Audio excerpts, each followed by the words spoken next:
আসসালামু আলাইকুম ওয়া রাহমাতুল্লাহি ওয়া বারাকাতুহু। সম্মানিত দেশবাসী, আমি cancer specialist doctor SM Sarwar. বিশেষ করে আপনারা জানেন যে সারা ওয়ার্ল্ডের ডাক্তারদের বক্তব্য, ক্যান্সার হলে আমরা সাময়িকভাবে চিকিৎসা দিয়ে থাকি, একসময় ক্যান্সারের মৃত্যু হয়।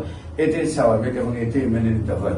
একদিকে মাসে কয়েক লক্ষ টাকার চিকিৎসা খাতে খরচ হয়, কোনো কোনো সময় 30 লাখ 40 লাখ টাকা একসাথে চলে যায়।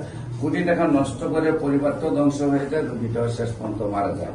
এমনি অবস্থায় আমরা বিশেষ করে বলবো যে ক্যান্সার গবেষক ডাক্তার SM সারওয়ার, আপনারা ইউটিউব, ফেসবুক, গুগল, টিকটকে সার্চ করলে 5,500-এর ঊর্ধ্বে রোগীর সাক্ষাৎকার পাবেন যারা সুন্দরভাবে সুস্থ হয়েছে। বিশেষ করে আমরা আজকে একজন রোগী সুস্থ হয়েছে, আমরা তার সাথে আপনাদেরকে পরিচয় করে দিব, তার ভাইয়ের সাথে।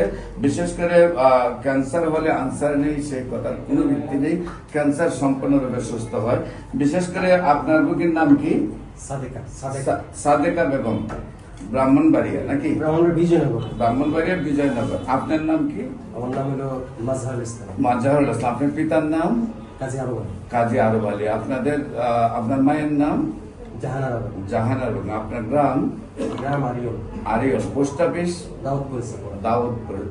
দাউদপুর ইসাপুরা। থানা? বিজয়নগর। জেলা হলো ব্রাহ্মণবাড়িয়া। রোগী সাদিকা বেগম আপনার কি হয়? আমার বড় বোন। আপনার বড় বোন।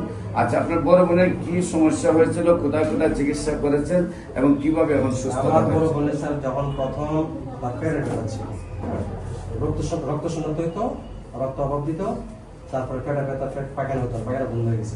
তখন আমি হসপিটালে নিচ্ছি। আপনার বোনের প্রথম পেটে ব্যথা হলো, তারপর পায়খানা বন্ধ হলো, পেট ফুলে গেল। তখন আমি হসপিটাল নিলাম, হসপিটাল থেকে এক সপ্তাহ রইলাম, পায়খানা হয়েছে যেভাবে হয়েছে। এরপরে আবার তারা রিলিজ দিয়ে দিচ্ছে, আনার পরে আবার 2 মাস পরে আবার একই অবস্থা, আবার আমি হসপিটাল নিলাম। নেওয়ার পর মেডিসিন অর্ডার ঢোকাইলাম। মেডিসিন আমার পরিচিত ডাক্তার আছে, মেডিসিন অর্ডার ঢোকার পরে তারা চিকিৎসা দেওয়ার পরে সার্জারিতে, তখন আপনার কুমিল্লা মেডিকেলে সার্জারি 5 তলা রোগীটা পাঠানোর পরে তারা এখানে পরীক্ষা করেছে। তারা অনেক পরীক্ষা নিয়ে করছে, পরীক্ষার রিপোর্ট আসছে, তার দ্রুত অপারেশন করতে। তার আপনার কোলন ক্যান্সার কি বলে, এটা একটা টিউমার, পেটের ভিতরে টিউমার, এই জন্য পায়খানা হয় না, পেটে ব্যথা, অস্থির, অনেক সমস্যা। তখন অপারেশন অপারেশন করলো। অপারেশন করার পরে তখন যখন রোগী আপনার সুস্থ হয়েছে, গাটা শুকাইছে, তখন রিলিজ দিচ্ছে। ডাক্তার অনেক ইয়ে করছে, আর অনেক প্রায় একটা টিম, পুরো একটা টিম ইয়ে করছে, অনেক বড় অপারেশন। তখন ওই অপারেশনের পর আপনার ভিতর থেকে আপনার যে মাংস বের হচ্ছে না, অনেক মাংস, এটা আবার বাইপসিতে পাঠাইছি। বাইপসিতে রিপোর্টটা দেখে বলছে যে তার ক্যান্সার ধরা পড়ছে।